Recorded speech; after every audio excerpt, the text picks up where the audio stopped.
Hello guys, magandang umaga sa inyo lahat and welcome back to my channel. So natatandaan niyo po ba ito? Ang compact plater na nabili ko sa scrapyard. So, napakita ko sa inyo yung video na introduction nito. Tinaray lang natin kung mapapantay natin to. And nagawa po natin yon. And aside from that, wala na po tayo ibang ginawa kasi sobrang busy natin. Ngayon lang po ulit ako magkakaroon ng continuation na video nito. So sa video na to, remember na nabili ko siya, putol tong tali and wala siyang handle. So pinalitan ko ng bagong tali and remember nakabili tayo ng panghila pero masyadong maliit so hindi pwede. So bumalik ako ulit sa scrapyard, naghanap ulit ako ng mga lumang makina and may nakuha po akong dalawang handle. So isang may maliit din at isang malaki. So sa nakita ko dun sa isang compact plater na nabili natin, again sa isa pang scrapyard, ito po yung ka-size niya. So una po natin gagawin is papalitan po natin itong handle.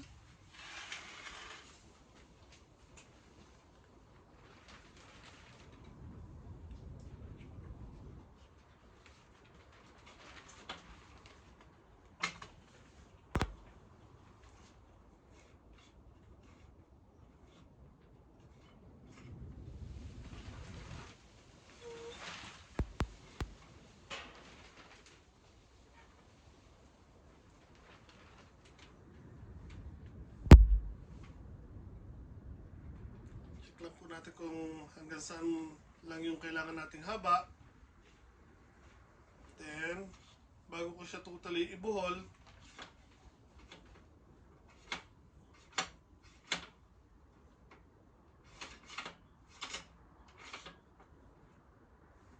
konti pa.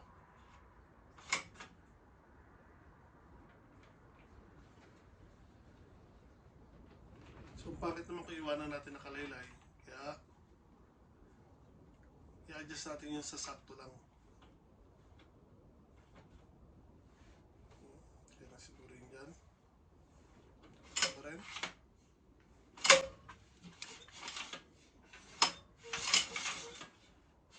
Konti pa.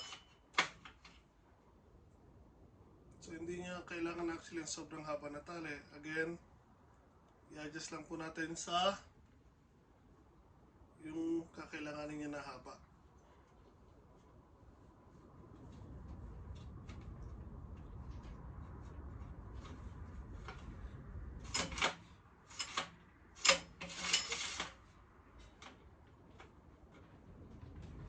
Konti pa. Puro ako konti-konti pa.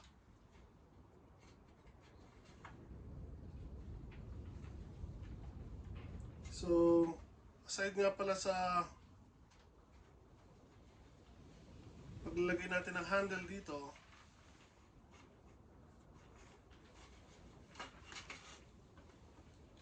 babaklasin din natin itong tangke kasi napansin ko may butas po yung tangke. So, tumutulo, may leak. Kaya babaklasin natin yan, titingnan natin kung maayos natin yung butas, kung matatapalan, and babaklasin natin yung karburador para bigyan natin ng complete na cleanup.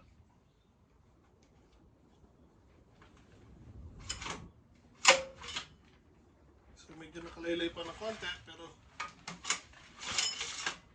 okay na po yun. Pwede na yan. So now, next is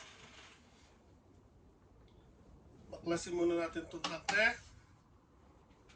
After natin tanggalin yung tangke, babaklasin ko din yung karburador para malinis. So, itong tangke kasi medyo matatagalan tayo kasi may butas yan. Hanapin ko pa kung saan nagli-leak. And tatakpian natin kung matatagpian natin. If not, maghahanap tayo ng panibagong tangke na magagamit natin sa recycle ulit. So, for the meanwhile, tatanggalin natin ang tangke, pati yung karburador para malinis natin yan.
pasensya na nga pala kayo.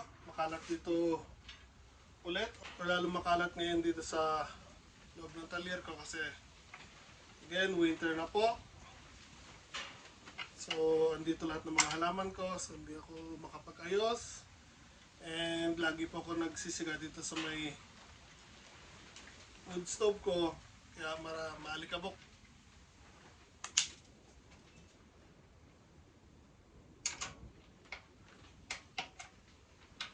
So, makakapag-ayos ako dito sa summer na po. Pag nailabas na natin ang mga halaman natin dito. So, pati sa likod ko, marami po pong halaman. And January pa lang nga pala ngayon, pero ewan ko lang kung makikita dito sa camera or dyan sa camera yung cherry blossom ko, yung puno ko ng cherry blossom. Kahit January pa lang po, tumulaklak na siya kasi mainit po lagi dito sa loob ng talyer na slash mini greenhouse ko na rin.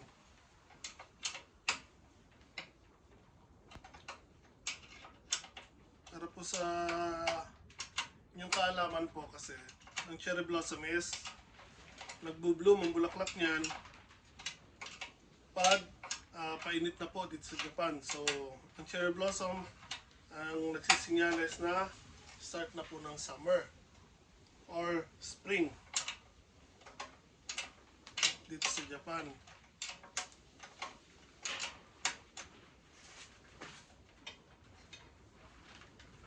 So usually ang cherry blossom nga pala nagbo-bloom mga last week ng March or first week ng April dito po sa Japan.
So, ito pong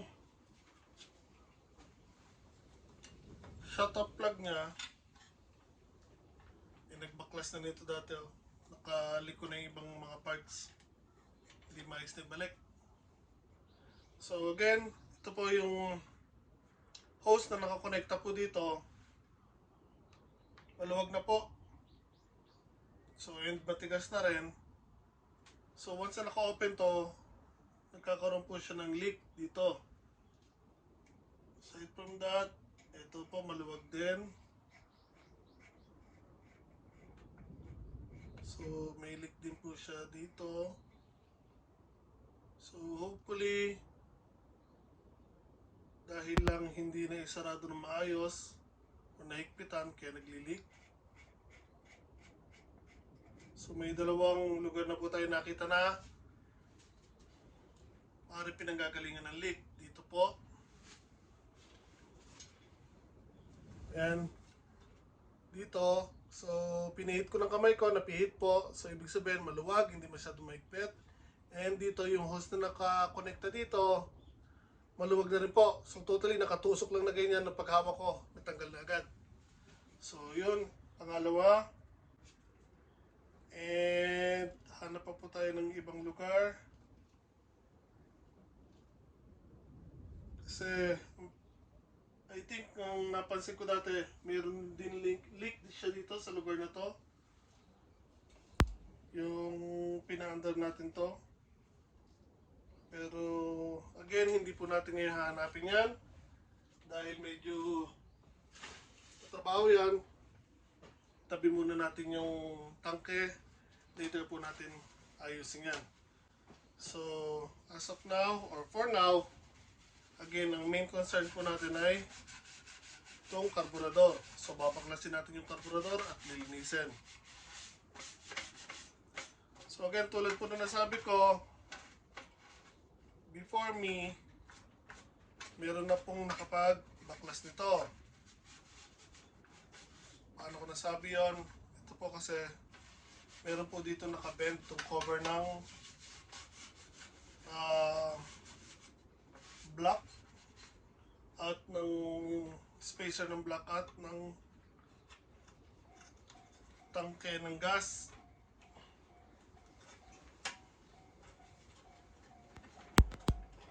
So, ito kailangan kong baklasin muna to. So, ito po nakaliko kasi yan, nakabend. So, ibig sabihin, before me, mayroon na po munang nagbaklas dito. Ito po. So, dapat po kasi yan nakapantay. Pero kung makikita nyo po, nakabend. Ayan po.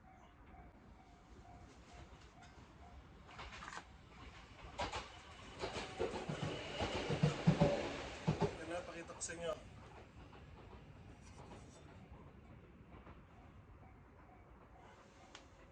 Ito. Ito po kasi dapat nakapantay po yan.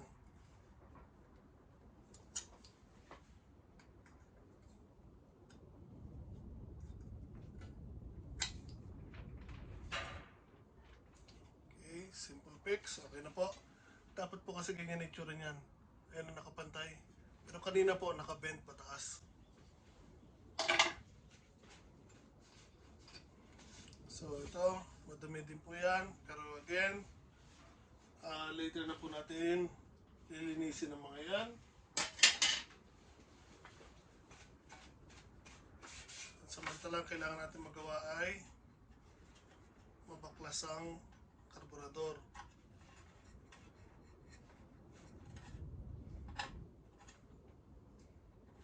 Ito hindi rin nakaayos yung protector ng karburador. Sorry, yung ano ba to? Coil na nakakabit sa spark plug. So, ang spark plug, wala po tayong problema dyan. Dahil kung natatandaan nyo po sa introduction video nito, pinalitan po natin siya ng bagong spark plug. So, no worries po tayo sa spark plug.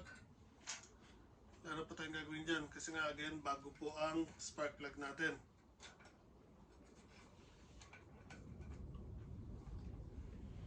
Now, ito, tinanggal natin ng filter. And napakadumi po ng filter. So yun po, yung filter niya, bukod sa madumi, parang nabasa siya or langis, so putik siya. Baka nag-overflow po ito. Ito halos puro putik na po siya. So titingnan natin kung may mabibili tayong replacement nito.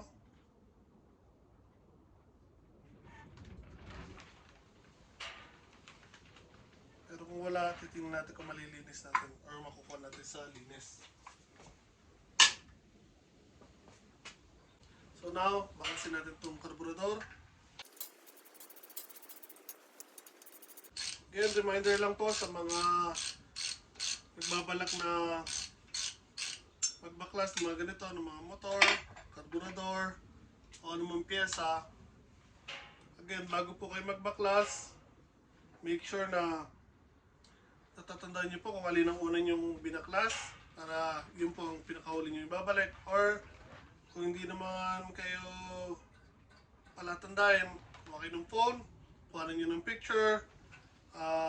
Tuwing magbabaklas po kayo, every time na mag-alis kayo ng pyesa, kuha niyo ng litrato para alam niyo po kung ano po ang pagkakasunod-sunod niya or nila.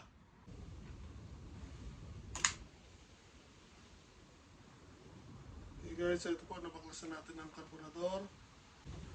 So, dapat I think meron din isa ditong, makita nyo po itong itim na to, hose po yan. So, ito may 3 butas, ito po sa tornilyo. Itong butas na to, I think dapat may hose din na nakalagay dyan.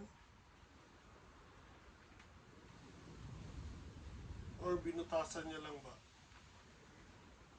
Sino man ang...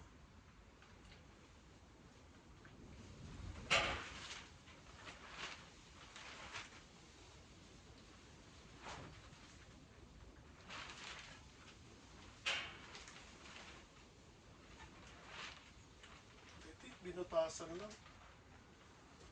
Kasi kung may hose yun or kung may dapat na hose na nandun, wala naman siyang dapat napupuntahan.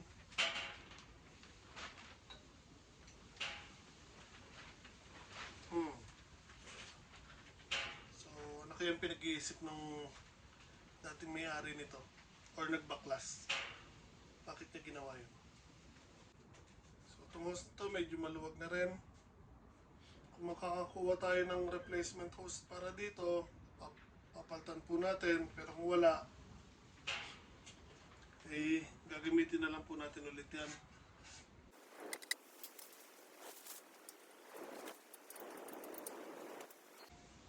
Guys, bumili ako ng contact cleaner.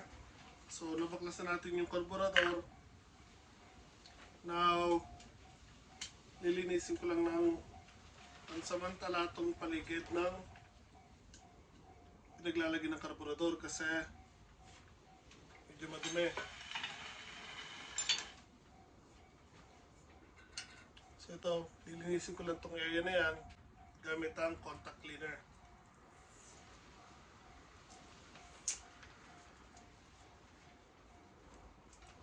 So, dito po nakakabit yung carburetor. So, mapapansin nyo,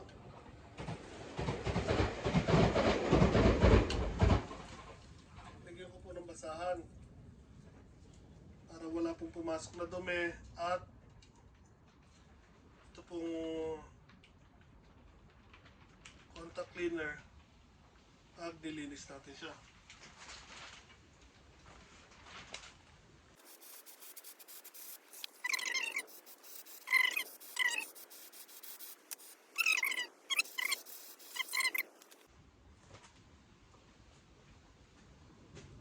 So, for the meanwhile,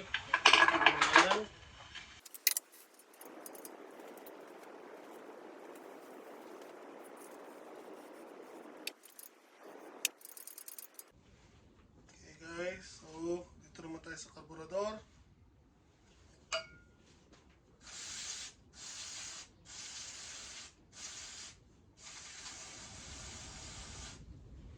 Nililinis ko lang po itong labas niya bago ko siya baklasin para kung ano man pong dumi ang nandito or naninikit, hindi po malalaglag sa loob.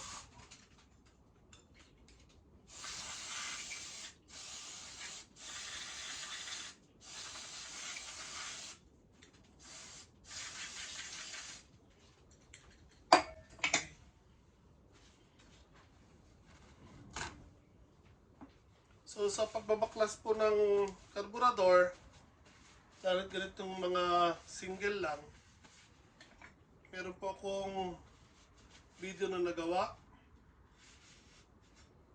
So pwede nyo pong i-check yun kung gusto nyo matuto kung paano maglinis ng carburetor.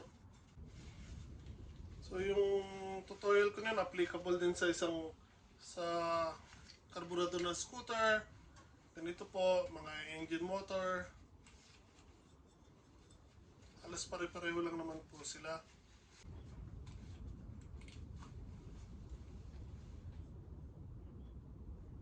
Okay. So ito yung main ng carburetor. Ito cover lang po para sa filter. Makita nyo po may tornilyo dyan isa. Sorry, ito. pwede ko siyang baklasin, pero hindi ko na po gagawin. Kasi again, lilinisin lang naman natin itong loob ng carburetor pansamantala.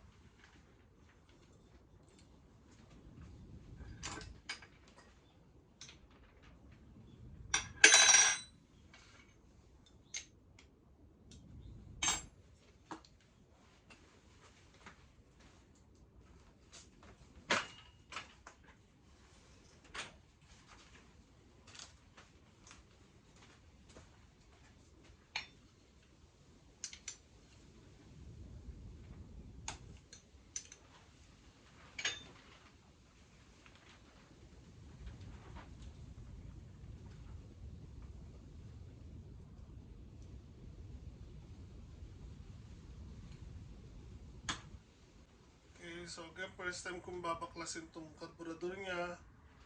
And ito sa may drain plug, yung tornilyo niya. So kung makita niyo po ito sa dulo, madumi po. So ibig sabihin, yung loob niya, madumi. So linisin ko lang. Para after natin linisin yung loob ng carburetor, mamaya ibabalik na lang po natin. So may mga nanot na dumi po sa kanya, which nag-i-indicate na madumi po yung loob ng carburetor. And correction, hindi po siya madumi. Sobrang dumi. So ito niyo po yan, oh, mga namong dumi. So, before and after po, ha. Ayan. So linisin ko lang to.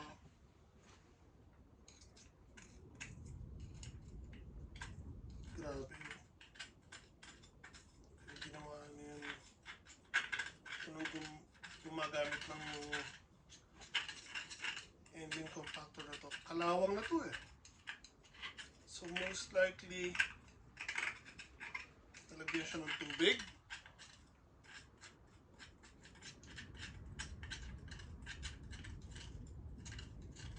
Kasi guys, hindi to basta dumi. Kalawang.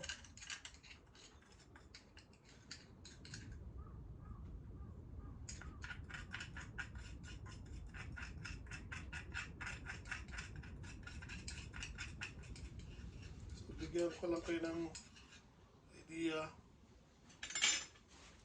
So ito po, hindi pa siya totally malinis, pero kahit pa paano natanggal ko yung karamihan ng dumi. And ito po yung natanggal ko, kalawang. Grabe.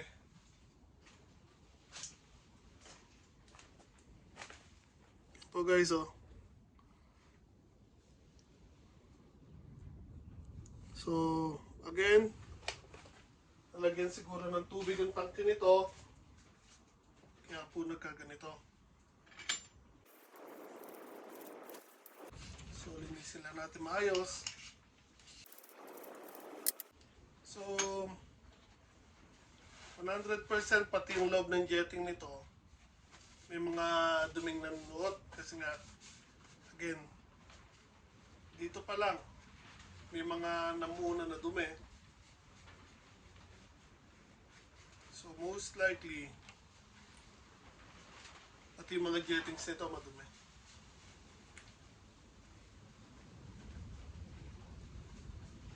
Okay. So, again, ayan, oh. May dumi pa po, nakadikit pa, oh. Ito yung float bulb. Pero ito yung sa ilalim ng cup. Dumi.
So lilinisin ko siya gamit po tong contact cleaner. Meron po. First 3 sprays ko, ang dumi nang lumabas. So kaya ito para malinis yung mga jettings, yung butas-butas, kung ano man dumi ang nanunod dyan. Ingat lang po, baka matalisikan kayo sa mata.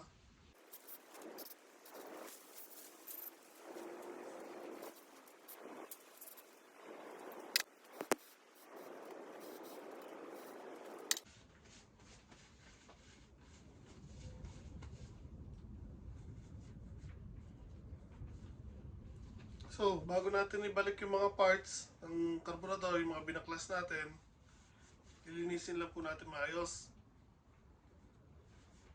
Para po matanggal yung mga dumi na nanonood. Dahil, siyempre makaka-apekto rin yun sa performance ng mga piyesa natin. So, worth it ba na bumili ka ng ganitong mga gamit tulad nito, compact plater sa mga scrapyard or basurahan or scrapan? Well, dito sa Japan, ang kagandahan po kasi dito, hindi naman po palagi, pero most of the time, pag nagkaroon ng problema yung mga gamit nila,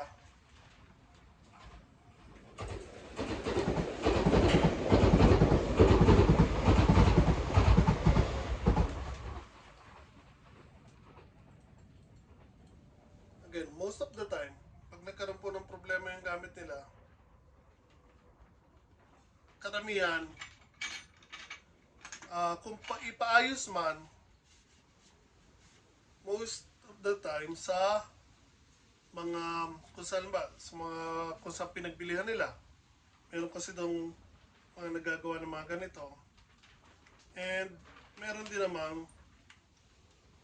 na nagpapalit na lang. I mean, bibili ng bago.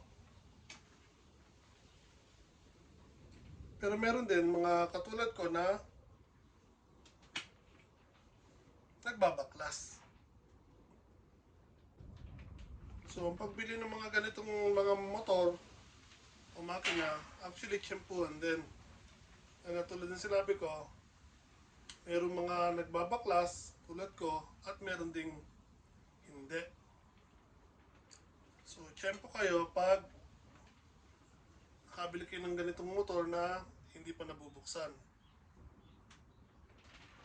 So, itong sa nabili ko na ito,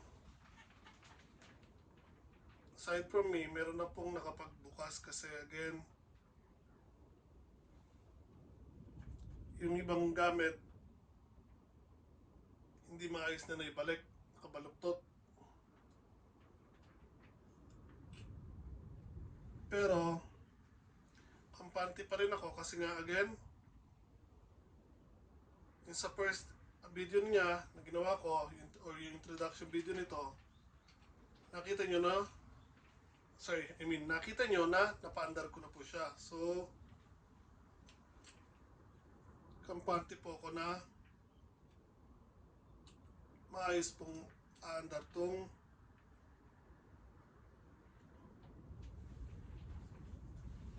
engine compactor na po na ito.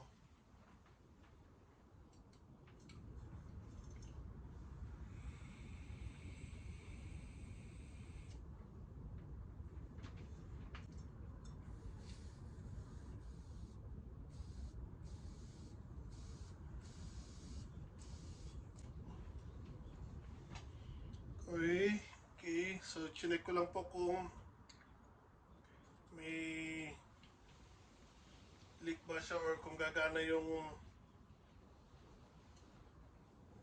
float valve. Kasi dapat kasi pag nakasarado na siya, hindi na dadalo yung gas. So kaya hinipan ko siya and inaangat ko yung float valve. So once na nakaangat kasi yon, pag napuno na tong cup niya, so angat yung float valve. So sinyalis yun na para yung gas na nagmumula sa tangke, hindi na po bababa. Kaya hinipan ko. So pag dumaretso pa rin, ibig sabihin may butas. So may problema po yung pagka ganun.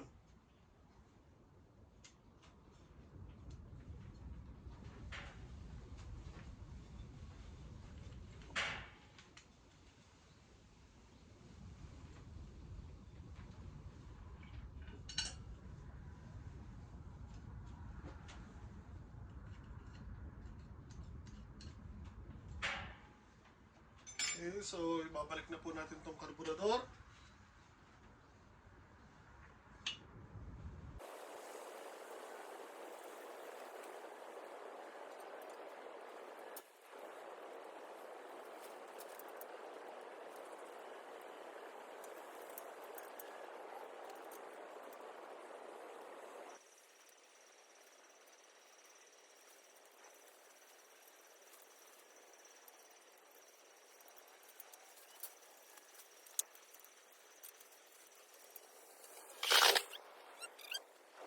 So again, sa video po na ito po nilinis natin itong karburador. At yung tangke niya po, hanapin po natin yung ilang lugar na may leak.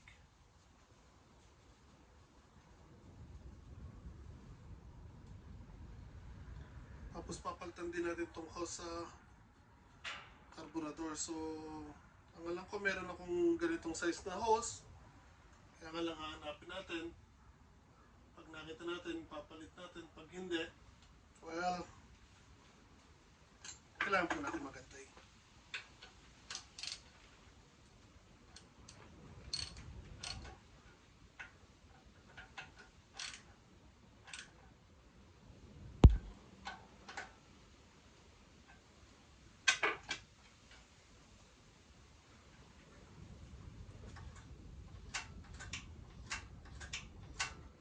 Okay, ganda tayo sa karburador. Again, yung filter nga pala nito. So, alam ko kasi tela to eh. Pero again, ito puro putik siya. So, tatry natin hugasan gamit itong contact cleaner. Kung mababawasan yung dumi.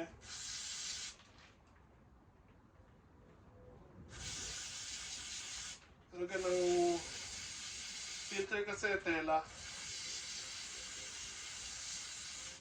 So, hindi dapat ito hinuhugasan. Pero ako, pansamantala lang po kasi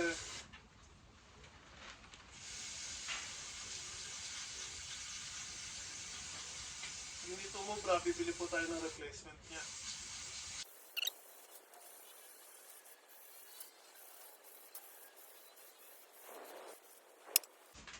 So, tingnan guys, so, laking pagkakaiba sa kanina. Kanina halos puro putik. Ngayon, medyo namuti ng konti. Pero hindi pa po natin ito ibabalik. Antayin pa natin ito matuyo.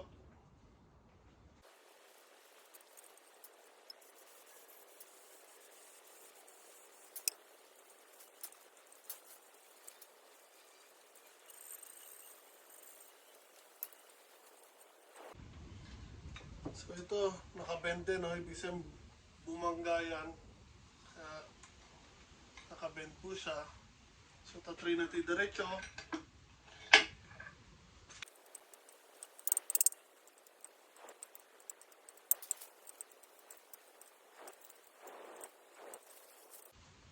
And guys, dumaretso po ng konti. Although hindi totally, pero at least medyo naiayos natin ng konti.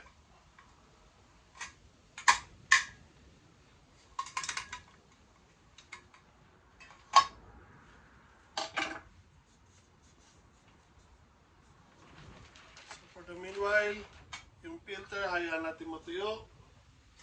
Kasi basa pa yan.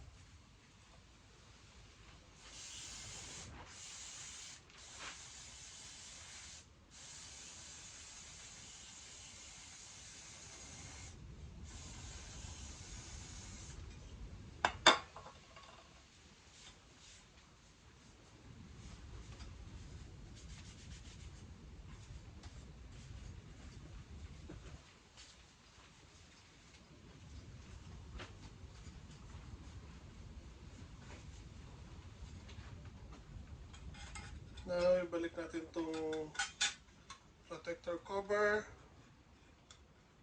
or yung spacer ng block at ng tangke ng gas. For the meanwhile, iikpitan ko yung tangke dito o yung sa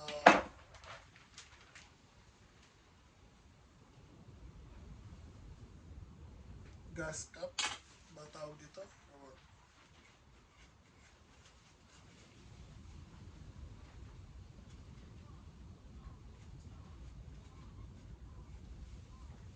So, kung natatandaan ko, or kung tama mo natatandaan ko, may leak siya dito. So, kailangan ko itong tanggalin. Then, lalagyan ko ng tape o yung matal doon. Yung tape na tape.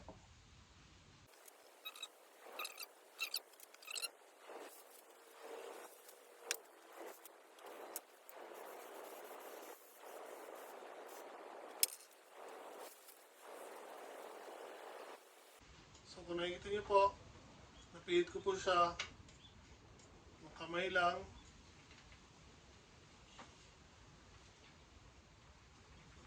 Which is another indication na hindi dapat nangyari yon.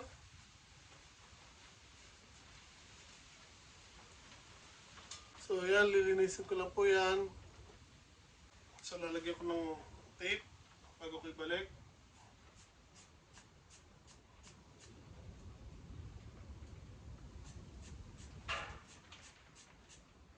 So, ito dapat to meron ding o-ring. Kaso, wala akong size or wala akong o-ring dito para hindi sana magkaroon ng leak. Pero hopefully, padaan doon sa tape.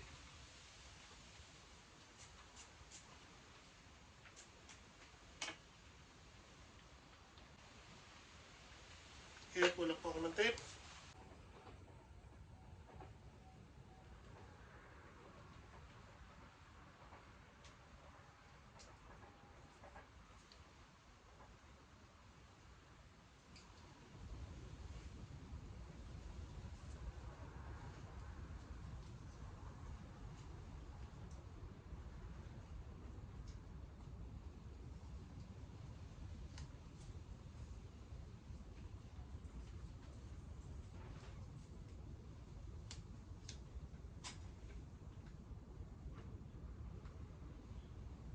Okay guys, so hopefully, yun lang ang problema natin dito.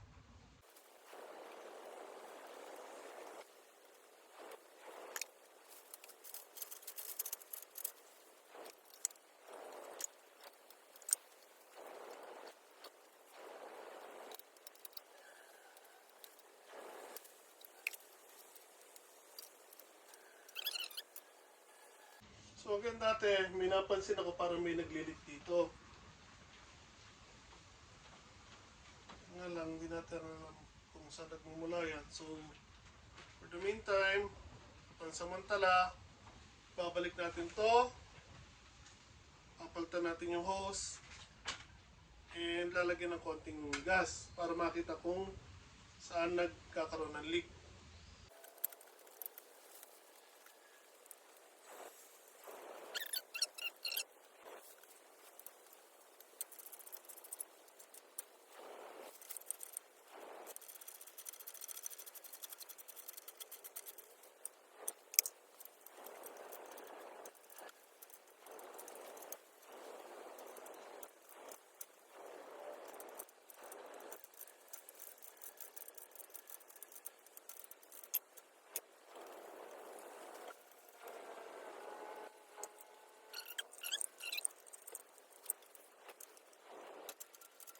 So, lalagyan po natin ng konting gas. And titingnan natin kung may tumutulo ba or wala. So again, itong hose, Tanggalin ko kasi matigas na po yung hose. Ito. So maluwag na rin po siya. Pag nilagyan natin ng gas, tatagas lang po yun. Okay, so luckily ito may nakita ko pa yung hose ko sa carburetor ng scooter. So po tayo ng kapraso lang.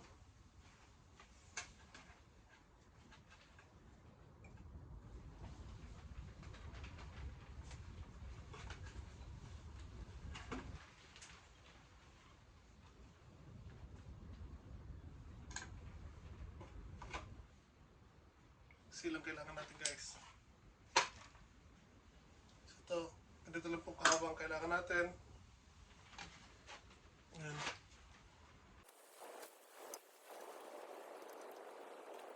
Okay. So guys, yan po, na-break na po natin yung carburetor. Napalitan na rin natin ng hose, yung carburetor. Kung makikita po, medyo madilim na kasi. So now, lalagyan ko lang po ito ng gas and i-check natin kung may leak or wala. Hanapin ko rin gas. Okay guys, so ito po, gasolina po to na may halong tuti. Dito po sa Japan, makakabili po kayong mixture na. Ilalagay nyo na lang. Kaya lang, minsan kulang siya sa tuti. So ako gumagawa na lang po ang sarili ko. Uy!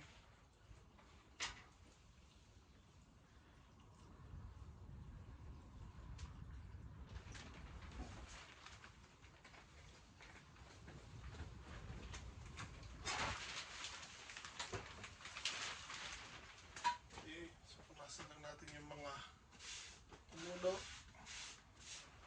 Dahil hindi pwedeng meron tayong residue ng gasolina dito. Dahil mamaya magsisiga ako dito.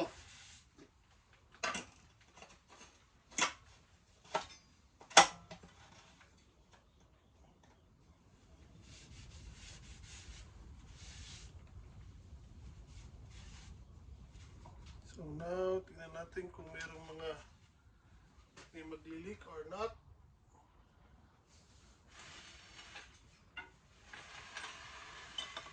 Actually, wala naman.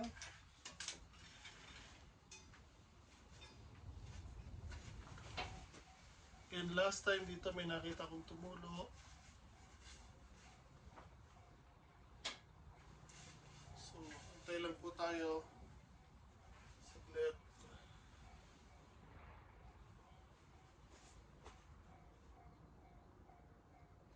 As of now, wala pa ako nakikita.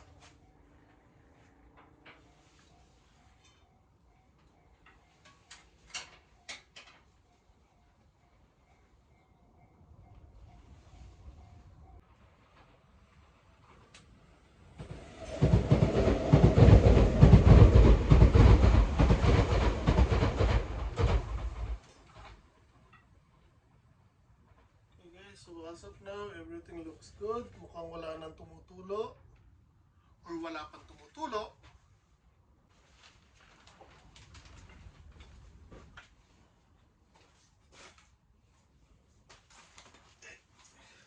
Tapos ilalabas natin doon at ipanda rin. Hindi pwede dito sa loob ng talyer kasi ang daming mga gamit, daming halaman.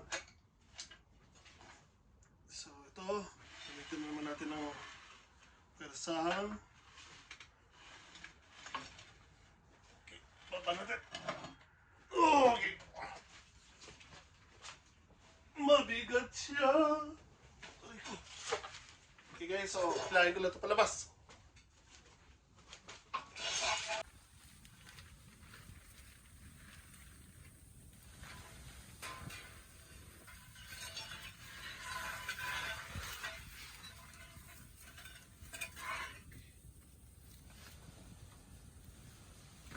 Okay guys, so tatry lang na natin panda rin to. So, on ko lang yung gas.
guys, so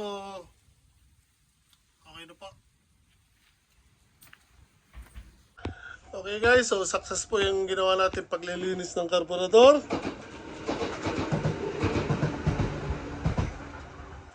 Siya na may dumantren. And again, yung tangke, buti na lang nilagyan lang natin ng tape and sinikipan natin yung cup. And wala na pong tumulo. So yun lang po. Again, pinalitan natin siya ng bagong spark plug.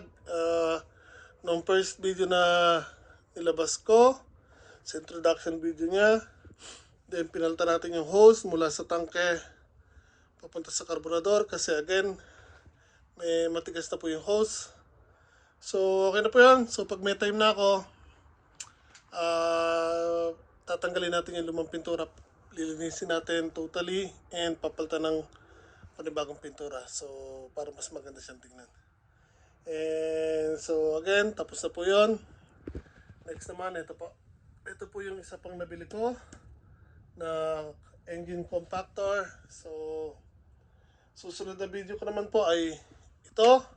Papakita ko sa inyo again. So, ito baka totally baklasin ko na agad yung carburetor niya. Spark plug, titingnan natin kung maayos o hindi.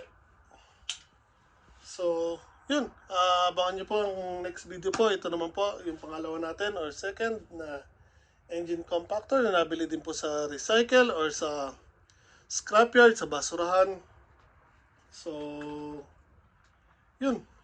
Kung nagustuhan niyo po ang simpleng binahagi ko sa inyo, pakilike naman po ang video na to. Share sa mga kaibigan niyo and subscribe na rin po. Laking tulong po yun para sa akin. Ingat tayo lahat palagi.